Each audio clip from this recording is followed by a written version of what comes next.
Oh boy, we are back yet again because Garmin has just released the brand new Garmin Enduro 3. Sorry, this is an Enduro 2. The Enduro 3 is still in the mail. If you haven't noticed, Garmin just announced a whole bunch of new watches to their lineup, including the brand new and exciting Garmin Fenix 8. But alongside that new release of the Fenix 8, they also launched a couple of other watches, including the Enduro 3, which is super similar to the Fenix 8 in a lot of ways, but sort of stripped down and reduced weight and a bigger battery just to maximize the battery life for endurance activities. And not only is it stripped down, a little bit lighter, bigger battery, it's also a little bit cheaper, which is kind of interesting. As an endurance runner myself who participates in 100-mile ultramarathons, I was a huge fan of the original Garmin Enduro and then the Enduro 2 because of their crazy long battery life and incredible functionality. So needless to say, I'm pretty excited about the Enduro 3 as well, and you'll find out why as we go through this video. I want to quickly note that you've probably noticed I'm holding an Enduro 2 here and not the Enduro 3, and that's because Garmin unfortunately was not able to get me a review unit early to test out before launch day. But I do have all of the new features and specs and a bunch of slides to show you with the imagery and what the watch looks like and what it can do. So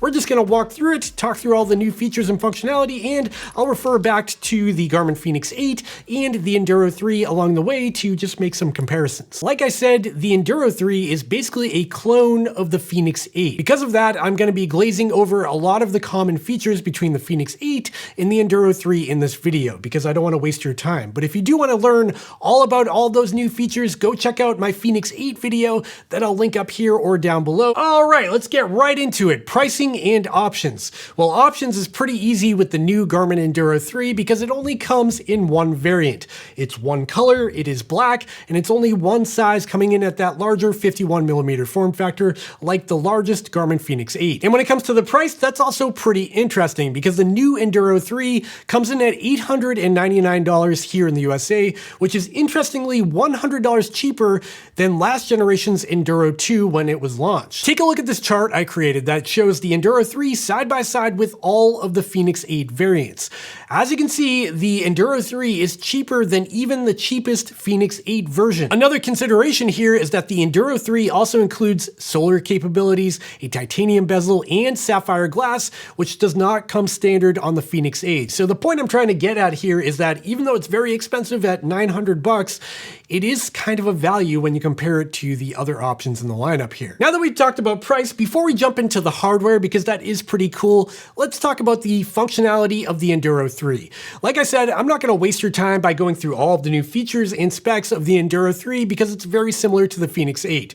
Instead, let's just walk through it line by line and then we can move on with our lives. It gets all of the new software features of the Fenix 8. So that's the updated user interface, that's a little bit more modern looking, the updated settings, that's a little bit easier to go through and a little less cluttered, and generally speaking, just an overhaul of the user interface, all the way down to how you can make your watch faces and customize them, all the way up to the mapping and navigation features where you've got new settings and an ability to temporarily unlock your screen to use the touchscreen. Next up is the GPS chipset inside the Enduro 3. Again, exactly the same as the Fenix 8. And on the topic of sensors, flipping the watch over, you do get the new Generation 5 heart rate sensor, which again is the same as the Fenix 8, the Fenix 7 Pro, the Epix Pro. They all have the Gen 5 heart rate sensor, which does have ECG or electrocardiogram and the wrist temperature feature built in. The Enduro 3 also gets the dynamic round trip routing feature that came to the Fenix 8 that basically lets you dial in a distance, like a goal distance you want to run,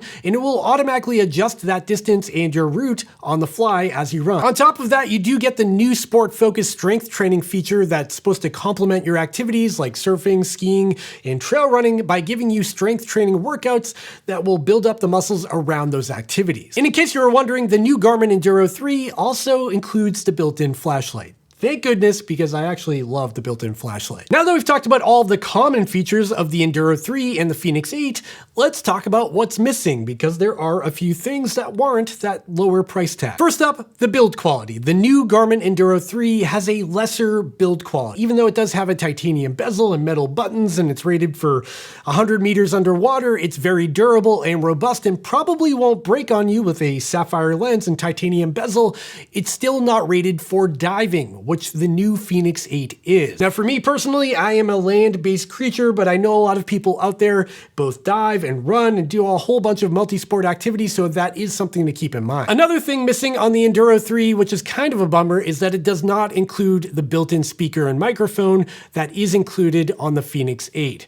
That speaker and microphone is super cool. It allows you to answer phone calls, make phone calls, and it also allows you to interact with your watch without actually having your phone on you. You can say things like start trail run or open navigation, and you can interact with your watch without even having a cellular connection.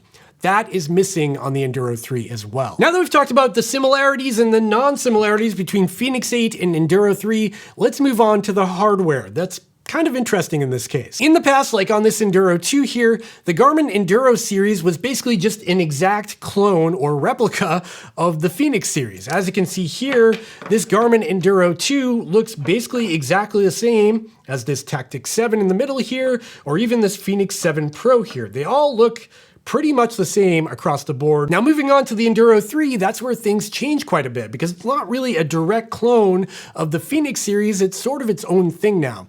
The biggest change you'll find is on the bezel and the backplate. While the Enduro 3 does have a titanium bezel, flipping the watch over, it does not have a backplate at all. It is completely plastic all the way around. It's got a unibody plastic design. Now I know what you might be thinking, more metal is better. In some cases, you know, having a super rugged watch with metal on the back does make a lot of sense. However, how often is the back of your watch exposed to the elements? That's a good question, right? Now let's talk size and weight. The Enduro 3 comes in a 51mm form factor, which is the same size as all of these watches I have on the table here, which is on the larger side of the spectrum. As you can see here, I have 165mm circumference wrists, and this is what the 51mm Enduro 2 looks like on my wrist.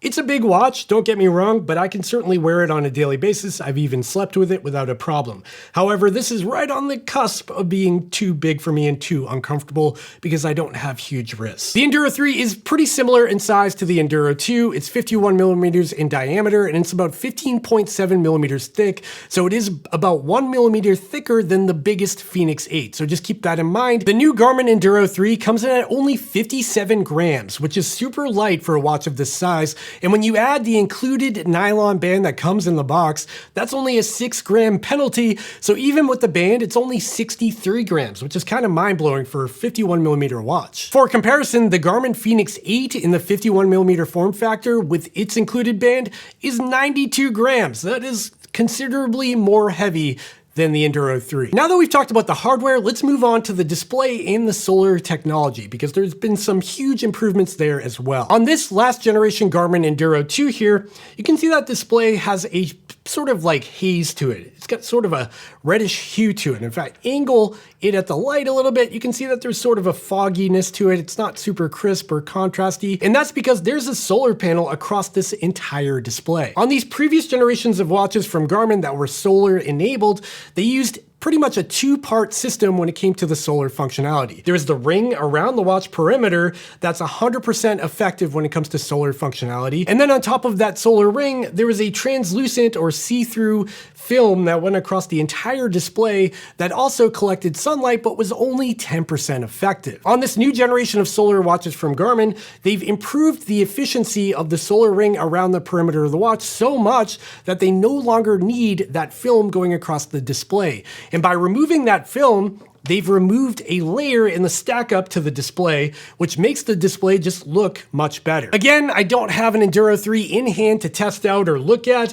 but from what I've heard, from what I've talked to with Garmin, what I've heard from other people, it looks much better compared to last generation of this solar technology, which is super cool. Okay, we finally made it to that point of the video. We're gonna talk about battery life. This is sort of the elephant in the room when it comes to the Enduro 3 because these watches are just all about having incredible battery specs, and the Enduro 3 is no different here. It's really impressive. Take a look at this comparison chart comparing the Garmin Enduro 2 to the Enduro 3 and the largest solar version of the Fenix 8. In smartwatch mode, the Enduro 3 will last up to 36 days with no solar, or up to 90 days if you do get some sunlight throughout the day. That's a pretty big increase when it comes to solar efficiency. And that's just one example. If you take a look at this chart, you can see that in pretty much every situation, the Enduro 3 is going to outperform the Enduro 2, which is was something I didn't think was possible because the Enduro 2 was just so good when it comes to battery life. Another thing you might notice as you look through this battery chart is that there are a couple of specs that show unlimited battery life. That's right, the Garmin Enduro 3 potentially has unlimited battery life if you get the right amount of sunlight per day in the right modes. For example, in battery saver mode, you'll get up to 92 days with no sunlight, or unlimited battery with sunlight. That's 3 hours of sunlight every day. Now, keep in mind, battery saver mode sort of limits the functionality of the watch, but if you're traveling or you're trying to just conserve battery life, that's still a viable option. Those are just a few examples, but I think you get the idea. The new Garmin Enduro 3 has some seriously ridiculous battery specs, and I am super excited to test this out, even though I don't think I can run long enough to really test out those GPS specs. We've hit that point of the video where I want to talk final thoughts and conclusions on what I think about the Garmin Enduro 3 so far. And of course, I don't have the watch yet, so I'm just reading specs and images, and I'm just gonna give you my take on it, what I think about it so far based on this information. I think the Garmin Enduro 3 is going to be a big hit in the endurance sport crowd, like ultra runners, thru hikers, or people who simply just don't want to worry about their battery life and want to forget their charge cable at home. Selfishly, I do wish the Garmin Enduro 3 had a couple of extra features that we saw on the Fenix 8, like that built-in speaker and microphone, which just seems super handy and cool and fun to play with, along with the leak-proof buttons and improved build quality of the Fenix 8. But it seems like they left all that stuff out to maximize battery life and reduce weight. Now, when it comes to the design and the images I've seen so far, I personally like the look of this watch quite a bit, and I'm pretty excited to get one in-house so I can actually wear it and see what it looks like on my wrist. It sort of reminds me of the Garmin Forerunner 965. Needless to say though, I can't wait to get my hands on the Enduro 3 and put it through its paces and come out with a longer term review further down the road. But for now, this is just my initial impressions on the spec sheet, the images I've seen, and all the information. And that reminds me, I want to hear from you in the comments of this video down below. What do you think about the Enduro 3? Are you going to pick one up? Or are you going to go for a Fenix 8? Or are you going to go for something else entirely? Let me know in the comments down below. I would love to hear from you. And while you're down there, go check out the description of this video down below, where it will have product links for the Enduro 3, the new Fenix 8s, the Enduro 2s while they're in stock, over to my friends at playbetter.com, where they have free 2-day shipping, a great return policy, and just great human beings. So go check out their website as well. And after you do all that stuff, also subscribe to my podcast, which I need to start doing on a more routine basis, but the more people who subscribe, I will. Okay?